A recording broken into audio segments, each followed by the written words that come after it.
Welcome back, everyone, to the Boost English Skill Podcast. Your daily English boost. It's so good to be here with you, John. How are you feeling today? I'm feeling very cozy today, Luna. I have my favorite mug of tea, and I'm ready for a calm conversation. I can see that mug. It looks very warm. And I'm so glad you're here too. Hello to all of our listeners, wherever you are in the world. We're really happy you joined us. We are, and before we begin, just a friendly reminder. If you enjoy our conversations, please like, subscribe, and share our podcast. It helps other English learners find us. It really does. Now, today's episode is about a very special topic. I can tell you're excited about it, Luna. Your eyes are very bright. You noticed. Yes, today we are talking about loving yourself. That's a beautiful topic, and we've marked this episode as B1 or B1 level English. But, even if you are a strong beginner, maybe A1 or A2, please don't worry. That's right, this conversation is for you too. The sentences will be clear and natural. You can just relax and listen like you are enjoying music. Exactly. Let the words and the feelings wash over you. So, John, loving yourself. When you hear that phrase, what is the first thing you think? That's actually a good question. I think my first thought is kindness, being kind to yourself. Aha, kindness. That's a great place to start. What does being kind to yourself look like for you? For me, it often means talking to myself in a gentle way. If I make a small mistake, instead of saying, John, that was stupid, I try to say, it's okay. Everyone makes mistakes. I love that. It's like you are your own best friend. Yes, exactly. But it's not always easy. Sometimes my first reaction is not so friendly. My inner voice can be a little strict. I think we all have that strict inner voice sometimes. Mine can be very loud when I'm trying to learn something new. Oh, really? Like when? Well, like with language learning, if I try to speak Spanish, for example, and I forget a word, my mind immediately says, Luna, you studied this. Why can't you remember? I understand that feeling so well. It happens with Portuguese for me. And that's not a very kind way to talk to ourselves, is it? No, it's not. It's like having a teacher who is always angry. That wouldn't help anyone learn. Not at all. So, the first step in loving yourself might be changing that inner conversation. I believe so. It's about noticing what you say to yourself and then gently choosing a different word. Choosing a different word. That's powerful. It's like editing your own story. Yes, instead of I failed, maybe I learned something. Instead of I'm not good at this, maybe I'm getting better with practice. Wow, I love those examples. They feel so much lighter. I'm curious how many of our listeners recognize that strict inner voice. I'm sure many do. If you're listening and this sounds familiar, feel free to share your experience in the comments. We read them all. We really do. So, kindness in our thoughts, that's one part. What about actions? How do we show love to ourselves through what we do? I think it starts with very simple things. For me, it's making sure I drink enough water during the day. Really, water. Yes, it sounds small, but it's a way of taking care of my body. It's a message that says I matter enough to be hydrated. Ah, I see. When you explain it like that, it's actually very beautiful. It's a daily act of respect. Exactly. It doesn't have to be a big, expensive thing. It can be taking a 5-minute break to look out the window or going to bed 30 minutes earlier. Or saying no to an invitation when you're really, really tired. Oh, that's a big one. Saying no can be a powerful act of self-love. It is. It's protecting your own energy. It's telling yourself that your peace is important. You leaned back when you said that, which tells me something. Is saying no something you've been practicing? Yes, it is. I used to say yes to everything because I wanted people to like me, but then I would feel exhausted and a little resentful. That's completely normal, and you're doing better than you think. I've noticed you seem more peaceful lately. Thank you for saying that. I feel more peaceful. It's like I have more space in my mind. Space in your mind. That's a wonderful feeling. Self-love creates that space, I think. It clears out the noise of other people's expectations. That's so true. It allows you to hear your own voice, what you really want, not what you think you should want. And that connects back to language learning in a way. Oh, how so? Well, sometimes learners feel they should sound perfect immediately. They have this expectation. But loving yourself as a learner means accepting where you are. It means celebrating the small wins. Like understanding a little more of a podcast conversation each week. Exactly. That's a perfect example. It's a moment to say, look at me, I'm improving. That's a kind thought. I love that connection.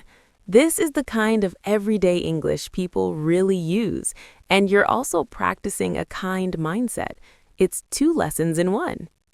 2 for 1, a good deal. But let's go deeper. Loving yourself isn't just about the good days, is it? No, it's not. I think the real test is on the difficult days.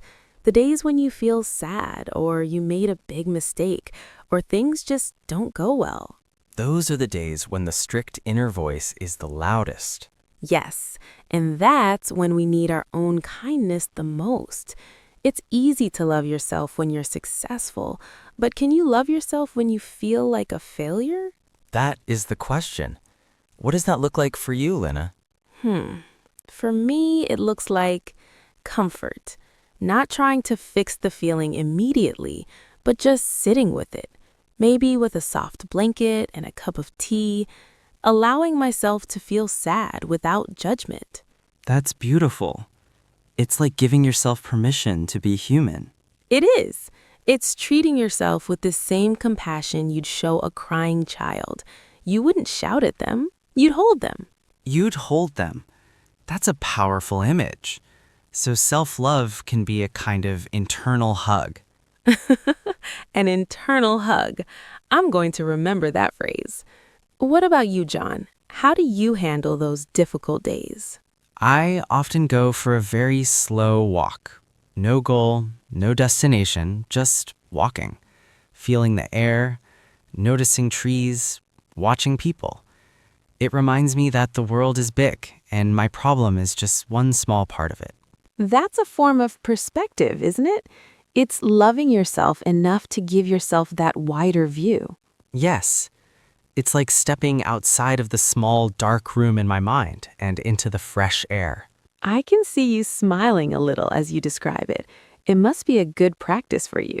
It is. It really helps. You know, this makes me think about another part of self-love, forgiving yourself. Ah, forgiveness. That's a big one. Maybe the biggest. It is. We all carry small regrets, things we said, things we didn't do. Holding on to them is like carrying a heavy bag everywhere. And loving yourself means putting that bag down. Exactly. It means looking at your past self with kindness and saying, you did the best you could with what you knew then. With what you knew then, that's so important. We judge our past actions with the knowledge we have now, but in the past, we didn't have that knowledge. Right. Past you didn't have today's wisdom, so it's not fair to be angry at them. This is actually great listening practice because we're talking about quite abstract ideas, but they are so important for a happy life. They are. Let's make it more concrete. Can you think of a time you had to forgive yourself, Luna? I think many people feel the same way about this. Yes, there was a friendship that ended many years ago. For a long time, I blamed myself entirely. I replayed every conversation, thinking of what I should have said differently. That sounds painful. It was, for years. Then one day, I realized I was only seeing my own mistakes. I wasn't seeing the whole situation. I was younger. I was less confident. I was doing my best. And you forgave that younger Luna. I did. I finally put the heavy bag down. It felt like freedom. That's a wonderful story. Thank you for sharing it. Forgiveness is a gift you give to yourself, not to the other person. That's exactly it. The other person may never know, but you feel the difference inside. So we have kindness, actions, comfort, perspective, forgiveness. This is a big topic. It is, and we're only getting started. Another aspect I want to talk about is celebrating yourself. Ooh, celebrating. I like that. What do you mean? I mean, actively noticing and being happy about your own qualities, your own wins. Not in a proud way, but in a grateful way. Like making a list of things you like about yourself? Yes. Or just taking a moment at the end of the day to think, what did I do well today? Maybe you were patient with a coworker. Maybe you cooked a healthy meal. Anything. That's a beautiful practice. We are so quick to make a list of what we did wrong, but a list of what we did right, that's revolutionary. It is. Try it tonight, listeners. Just think of one small thing you did well. It changes your energy. I will try it too. I think my thing today was listening. I really listened to you just now when you talked about your friendship. See? That's a beautiful quality, and you noticed it. That's self-love in action. Thank you. You're making me blush. But it feels good to acknowledge it. It does. It builds a positive story about who you are, instead of a story full of criticism. This makes me think about another challenge, comparing yourself to others. Oh, the comparison trap. That is the enemy of self-love, I think. It really is, especially now with social media. We see everyone's perfect moments, their successes, their beautiful trips, and we compare our normal life to their highlights. And we always lose in that comparison. Always. So how do we stop? Loving yourself must mean turning your eyes away from other people's paths and looking at your own. Yes. It's remembering that you are on your own journey. Your speed, your direction, your scenery. It's unique. I have a small trick for this. When I start to compare, I ask myself, is this helpful? And what is the answer? It's always no.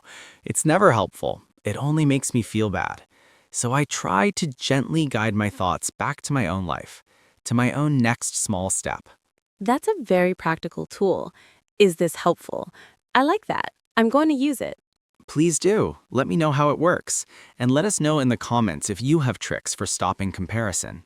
We'd love to hear your ideas. So, we're talking about your own journey. This connects to the idea of accepting where you are, not just in life, but in your English learning.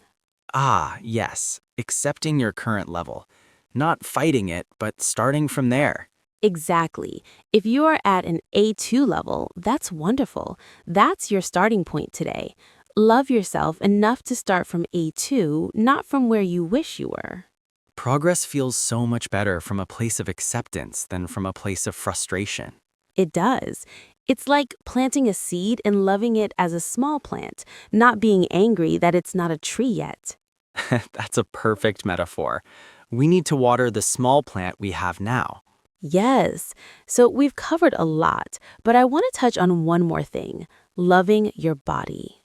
That can be a sensitive topic for many people. It can, and I don't mean in a superficial way, like thinking you look perfect.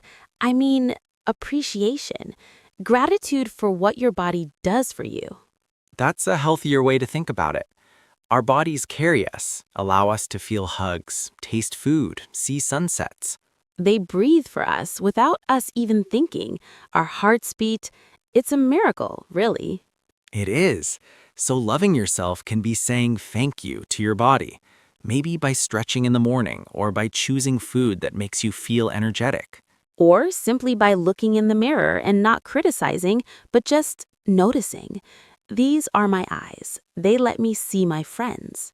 That's a very kind practice. It changes the relationship from criticism to partnership. Partnership. I love that. Your body is your partner in life. So let's think about all these pieces together. Loving yourself is kindness in thoughts. It's caring actions. It's comfort on hard days. It's forgiveness. It's celebration. It's stopping comparison. It's accepting where you are. And it's appreciating your body. When you list it like that, it sounds like a full-time job. It does, doesn't it? But it's not. It's more like a gentle shift in direction, a small choice many times a day. A small choice. Should I be kind or critical right now? Should I rest or push myself more? Should I compare or focus on my own path? And you won't always choose the loving option. That's okay too. Forgiving yourself for that is also self-love. It's a never-ending cycle of kindness. You're right. I'm curious, Luna, after talking about all of this, what feels like the most important first step for someone listening? That's actually a good question. I think just noticing. For one day, just notice how you talk to yourself inside your head. Don't try to change it yet. Just listen. Become aware. Awareness is always the first step. You can't change what you don't see. Exactly. So, listeners, that could be your small challenge for this week. Just notice your inner voice. Is it a friend? And remember, you are not alone in this. Many, many people are learning to be better friends to themselves. We are here, learning with you. Honestly, just listening to conversations like this helps your ear a lot, and maybe your heart a little too. I think so. Well, we are slowly coming to the end of our time today. It went by so quickly. This was such a warm conversation, John. Thank you. Thank you, Luna. I always feel better after talking with you. And thank you, dear listener, for spending your time with us.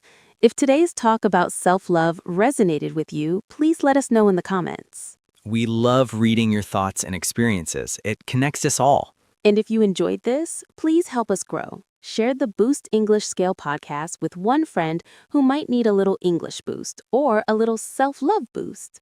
Your daily English boost. We will be back soon with another calm conversation. Until then, please be kind to yourself. Choose one small loving action today. Take care, everyone. Goodbye. Goodbye.